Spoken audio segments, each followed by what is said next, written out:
Hello, Pack. Tonight begins with an empty room. Not ransacked, not disturbed. The fire was banked before she left. The kind of careful that takes time. That means she wasn't running in panic, but walking in grief. The bed was made, the window latched, and on the table beside the door, a single thing left behind. A small iron token, the kind given at pack bonding ceremonies, the kind that meant she had once been claimed. She wasn't anymore. Marin left Ironhold in the hour before dawn, 3 years after the night she arrived, carrying a leather satchel with manuscripts wrapped in oilcloth, and something else she hadn't told anyone about. Something that changed everything. The Alpha King found her tracks at dawn. Let's begin. 3 years earlier, Marin had come to Ironhold as a translator of old pack law manuscripts. The archivist before her had quit after 2 weeks, citing the cold, the silence, and something she wouldn't name in the letter of resignation. Marin had read the letter twice, filed it away without knowing why, and packed her satchel anyway. She arrived by cart in a late autumn rain, the kind of rain that doesn't fall so much as hang in the air and settle into everything. The driver let her off at the outer gate and didn't wait. She stood in the courtyard of Ironhold Keep with her satchel on her shoulder and her oilcloth-wrapped manuscripts under one arm, and she looked up at the fortress the way someone looks at a problem they've already decided to solve. The wolves saw her first. There were 4 of them in the courtyard. Large, gray, the kind of wolves that don't pace or fidget, that simply stand and wait as though they have all the time in the world. They had been watching the gate. When Marin stepped through it, the nearest one lowered its head. Not a threat. Not a greeting exactly. Something else. The second wolf followed, then the third. The fourth was slower about it, the way a skeptic concedes a point only after thinking it through twice. One by one, they went still with their heads lowered, and Marin stood in the rain and looked at them, and had no idea what to make of it. She filed it away without knowing why. A steward named Aldrich met her at the keep's inner door. A narrow man with careful eyes who took her satchel without asking and led her through a corridor of gray stone and iron sconces to a set of rooms in the east wing. He explained the archive's location, the meal schedule, the rules about the restricted collection. He did not explain the wolves. Marin asked. "They bow to very few people," Aldrich said, and left it there. She unpacked in the east wing room, with the frost already forming at the window's edge, built the fire herself because no one offered, and was in the archive by the following morning. The archive was the kind of room that had been accumulating for centuries. Shelves floor to ceiling, manuscripts in various states of decay, ledgers with cracked spines and faded ink. Marin walked the length of it once before she started, the way a healer assesses a patient before touching anything. Then she sat down at the central table, opened the first manuscript, and began. She did not see the Alpha King on the first day. She heard him on the second, his voice in the corridor outside the archive, flat and deliberate, the kind of voice that picks up each word before setting it down. She didn't catch the words. She caught the quality of the silence that followed them, the way the keep seemed to hold its breath when he spoke and release it only after he'd moved on. She saw him on the third day. He came into the archive himself, which Aldrich had implied was unusual. He was taller than she'd expected. Not dramatically, just enough to make the doorframe relevant. With the kind of stillness that isn't stillness at all, but rather the complete absence of wasted movement. Dark hair, gray eyes that moved across the room with the systematic precision of someone cataloging rather than looking. They landed on her. Marin looked back at him without standing. She was in the middle of a passage about territorial succession law, and she had learned a long time ago that standing for people who hadn't earned it only made them taller. "You're the new translator," he said. "Marin," she said. "Yes." He looked at the manuscript in front of her, then at the stack she'd already worked through. Something shifted in his expression. Not much, just a fraction. "The last one didn't get past the first shelf," he said. "The last one didn't want to be here," Marin said. "I do." The silence stretched. He left without another word, and Marin went back to her manuscript, and she did not let herself watch him go. She filed it away without knowing why. His name was Caelum, Alpha King of Ironhold and the Northreach territory, sovereign of the pack since his father's death 7 years prior. Aldrich told her the broad facts over dinner on the 4th day, in the careful way of someone who answers the question asked and nothing more. Marin asked about the pack law she was translating. Aldrich answered that too. She asked about the restricted collection. Aldrich paused. "The Alpha King will speak with you about that himself," he said. He did the following evening. He came to the archive again at the end of the day when the torches were low and Marin was working by the light of a single candle, and he stood in the doorway for a moment before she acknowledged him. "The restricted collection," she said without looking up. "I've reached the edge of what's accessible.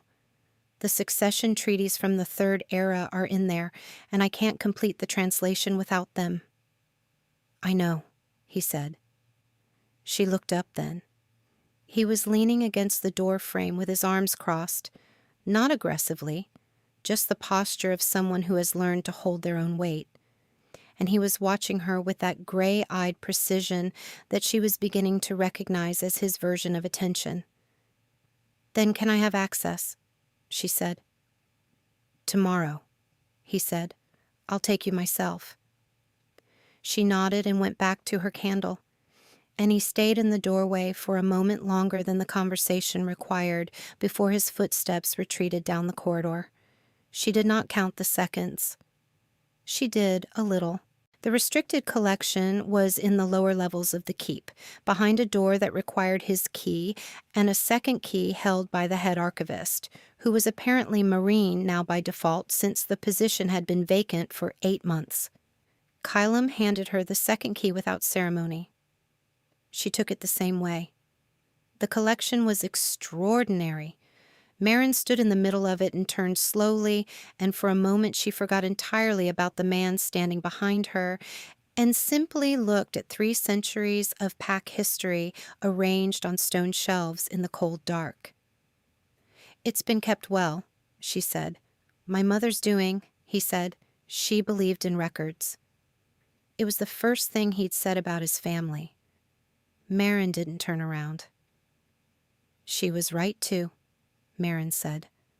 The silence that followed was different from the ones before it. Less guarded. The kind of silence that happens when 2 people have accidentally agreed on something that matters. She began working in the restricted collection the following week. He came by every day. Not to supervise. She understood that quickly enough. He came to look at what she'd found, to ask specific questions about specific passages, to stand at the shelves and pull out manuscripts he'd clearly looked at before, and set them in front of her with the quiet expectation that she might see something he hadn't. She began to understand that the translation project was not administrative. He was looking for something. She asked him on the 9th day what it was. He was quiet for long enough that she thought he wasn't going to answer. "Proof," he said finally, "that the territorial boundary in the eastern marsh was drawn incorrectly. The Vale territory has been claiming 3 miles of Ironhold land for 40 years, based on a treaty that I believe was mistranslated in the original." Marin looked at the manuscript in front of her. "I found a discrepancy yesterday," she said, "in the boundary clause. I wasn't sure if it was intentional." He went very still. She showed him. He stood behind her left shoulder and read the passage she indicated, and she was aware, with a precision she would have preferred not to have, of exactly how close he was standing and exactly how carefully he was breathing. "That's it," he said quietly. "It'll take another week to verify," she said. "The supporting documents are in 3 different sections." "Take what you need," he said, As long as you need. He straightened. She could feel the shift of air when he moved. Thank you, he said. It came out differently than his other words, less weighed, more immediate. Like he'd picked it up and set it down without examining it first. She didn't look up. It's what I'm here for, she said. On the 12th day, the council arrived. There were 5 of them, senior pack elders with the formal bearing of people who govern through procedure and consider that a virtue. They arrived with 2 days' notice and settled into the keep's formal wing with the particular efficiency of visitors who know exactly how much disruption they're entitled to cause. Marin knew about them only because Aldrich mentioned it at breakfast and because the atmosphere of the keep changed, tightened, like a rope being tested. She stayed in the restricted collection and worked. Caelum came that evening later than usual, and he stood at the shelves longer than he looked at manuscripts. The council wants a formal accounting of the territorial dispute, he said, including the translation work. I can have a summary ready by morning, Marin said. They'll want to speak with you directly. She looked up at that. That's unusual, she said. Yes, he said, it is. Something in his voice. Not quite warning, not quite apology. She filed it away. The council meeting was in the formal hall, which was cold in the specific way of rooms that are heated for ceremony and not for comfort.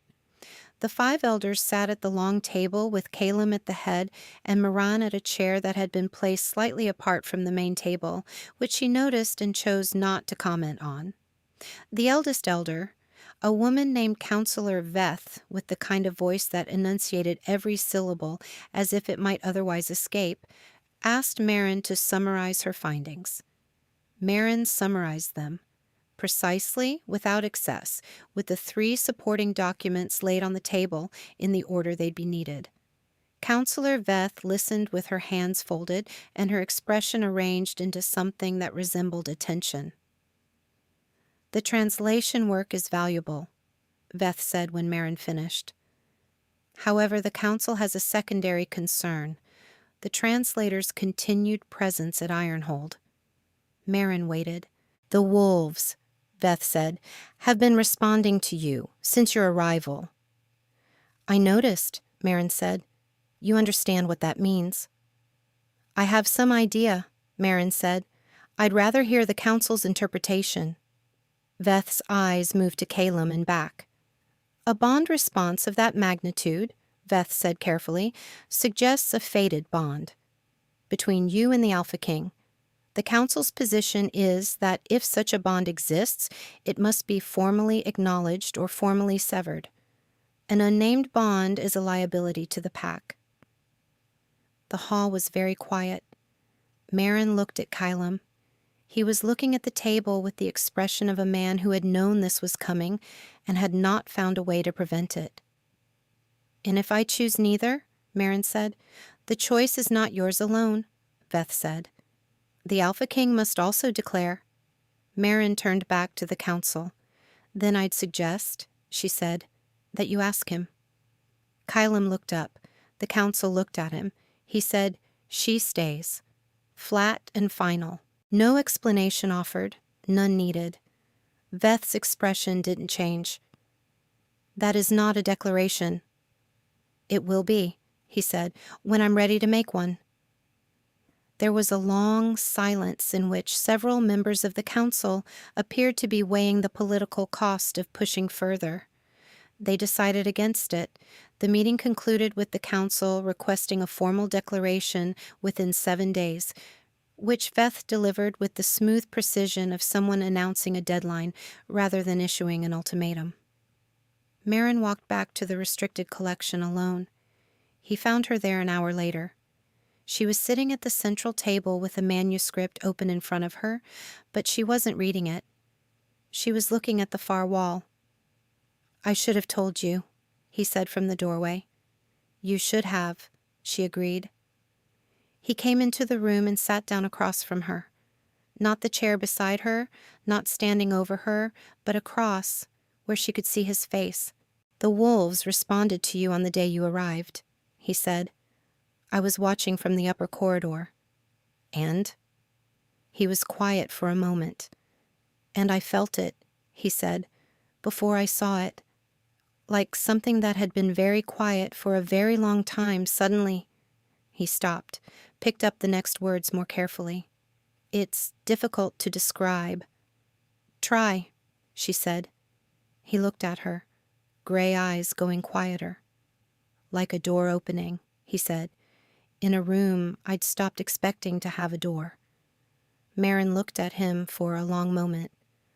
"How long have you known?" she said. "Since the third day," he said, "when you didn't stand up when I came in." She almost smiled. "Not quite."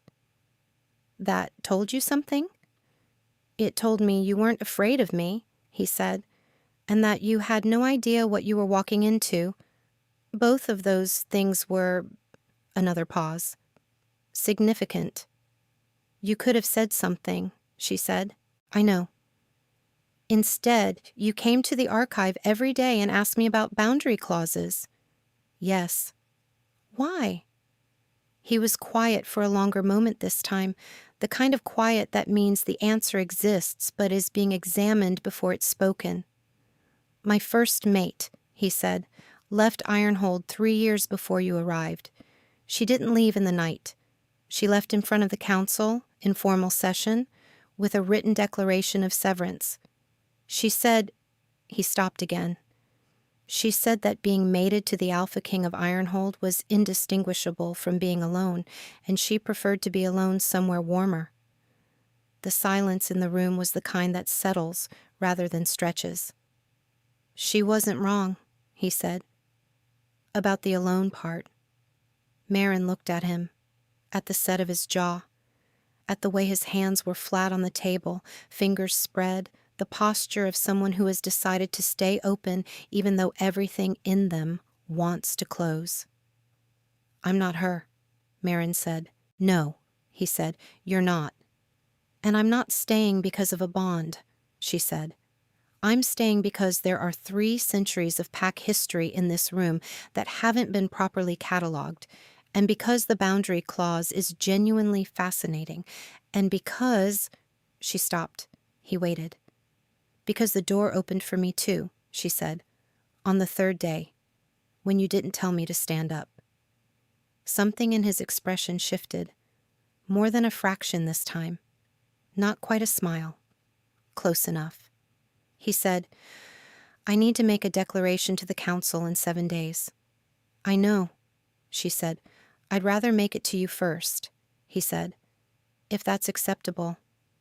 She considered him across the table.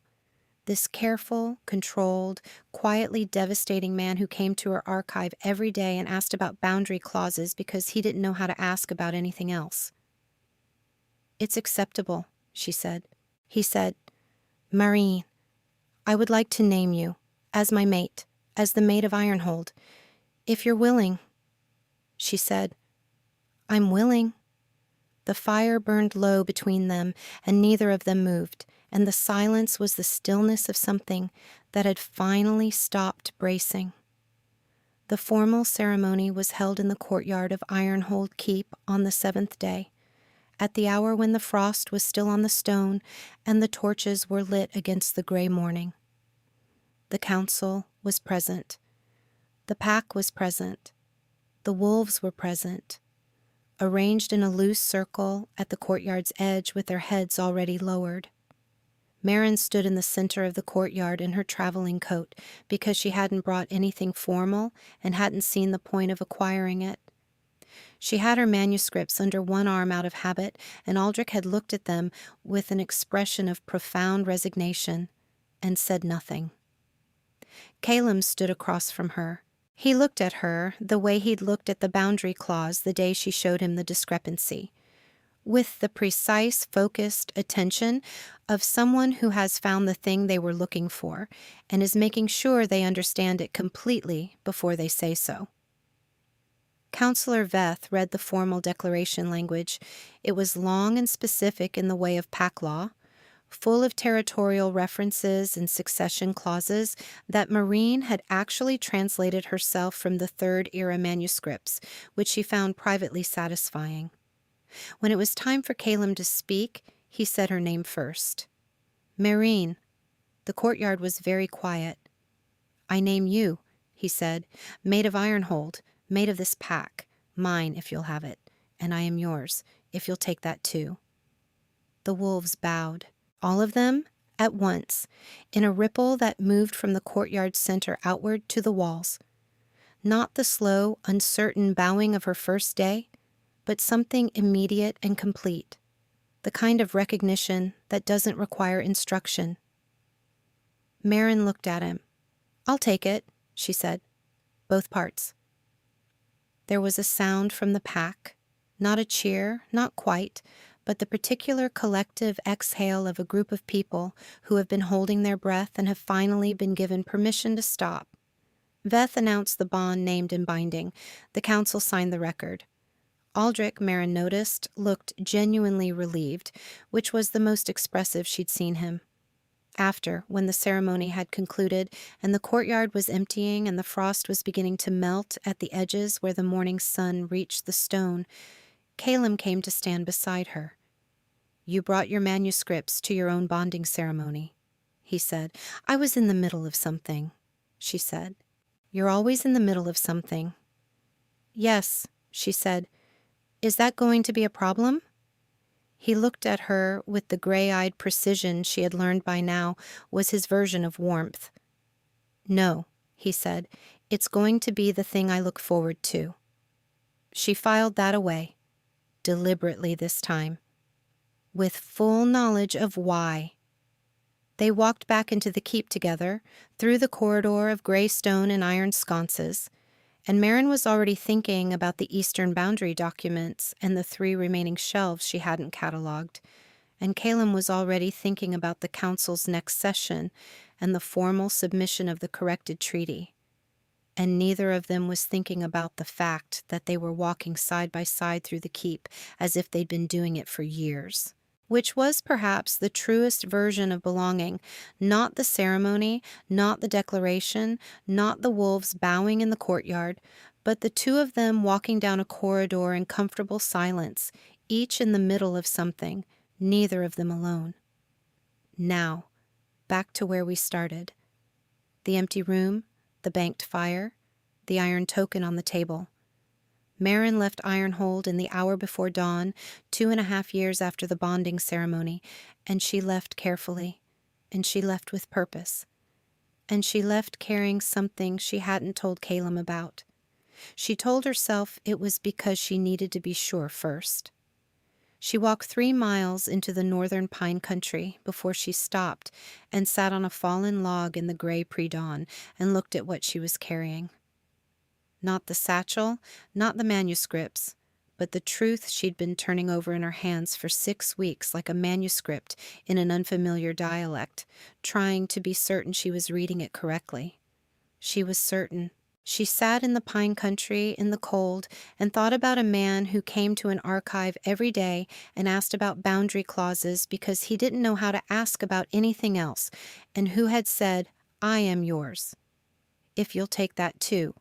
And who had the specific quality of stillness that she now understood was not distance but attention, and she thought about what it would mean to tell him.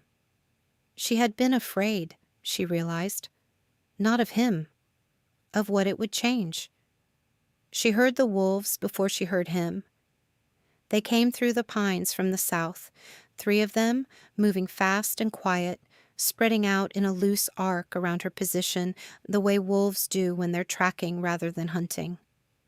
She stood up from the log and watched them and was not afraid of them either. Then his footsteps on the frost-hard ground. Caelum came through the tree line with his coat open despite the cold, moving with the particular urgency of a man who has been moving since dawn and has not slowed down. He stopped when he saw her. The wolves settled. He looked at her for a long moment, at the satchel, at the manuscripts, at her face. With the gray-eyed precision that she had learned by now could read her the way she read old documents, carefully and without missing much. "You left," he said. "I needed to think," she said. "You could have thought here." "Not about this," she said. He waited. The pines were very still around them. The frost was beginning to catch the first edge of light. She said, "I'm carrying your son." The silence that followed was absolute. He stood in the pine country with the frost on the ground and the wolves settled around them and looked at her with an expression she had never seen on him before. Not the controlled precision, not the gray-eyed attention, not the almost smile. Something rawer than any of those.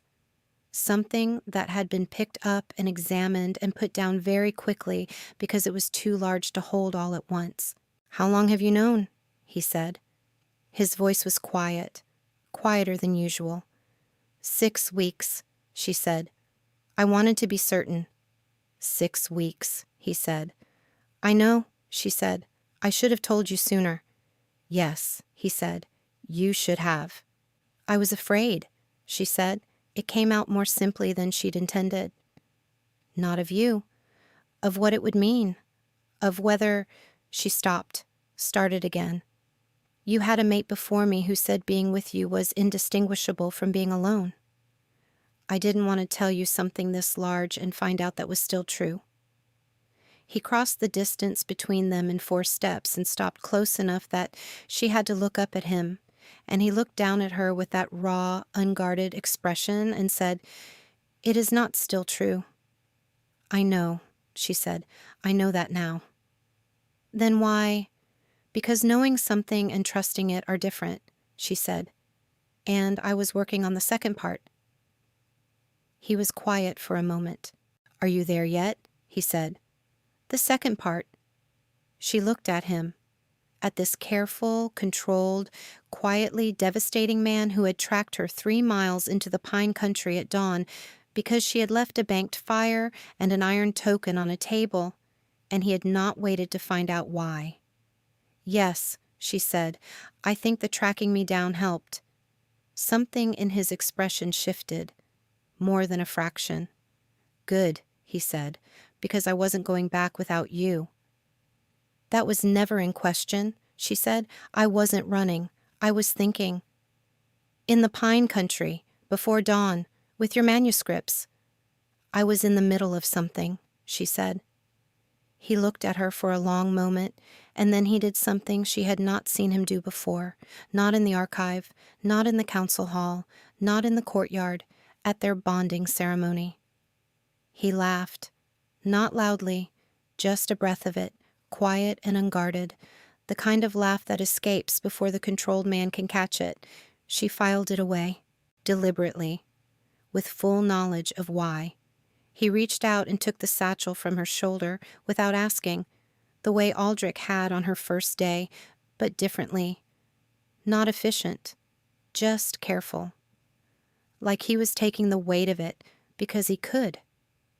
They stood in the pine country in the early light with the wolves settled around them and the frost melting at the edges of things, and Marin thought about 3 centuries of pack history in a cold room and boundary clauses and a door in a room that hadn't been expected to have one, and she thought that perhaps this was also a thing that had been accumulating for a long time, and that she was only now understanding the full scope of what she'd found.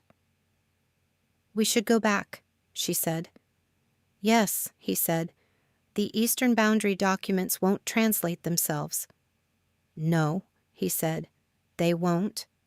And apparently," she said, "I have other things to prepare for."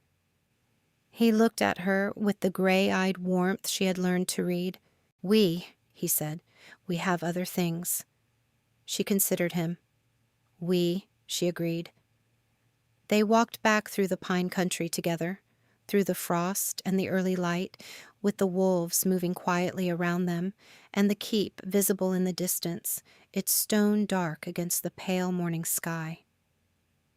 Marin walked with her hands free for the first time since she'd left, and Caelum walked beside her with her satchel on his shoulder and his coat still open against the cold, and neither of them spoke for a long time. The silence was the kind that doesn't need filling, the kind that means you are not alone in it. When they came back through the gate of Ironhold Keep, the courtyard wolves were waiting. They lowered their heads as Marin passed, the same ripple as the first day and the bonding ceremony, and every day in between.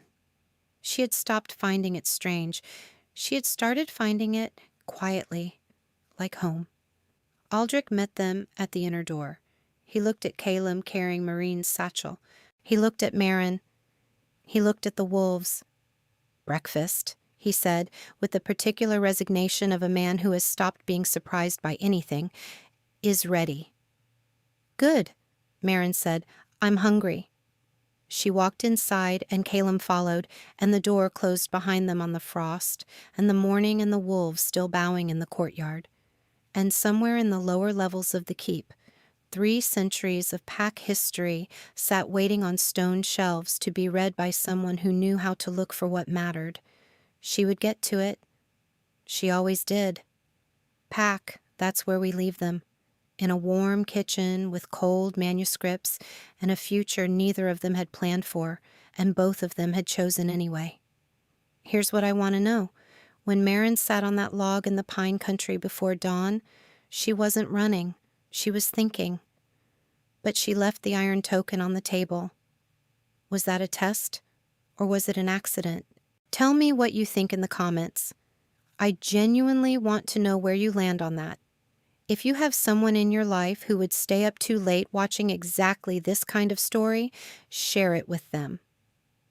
That's the best thing you can do for this channel, and I mean it.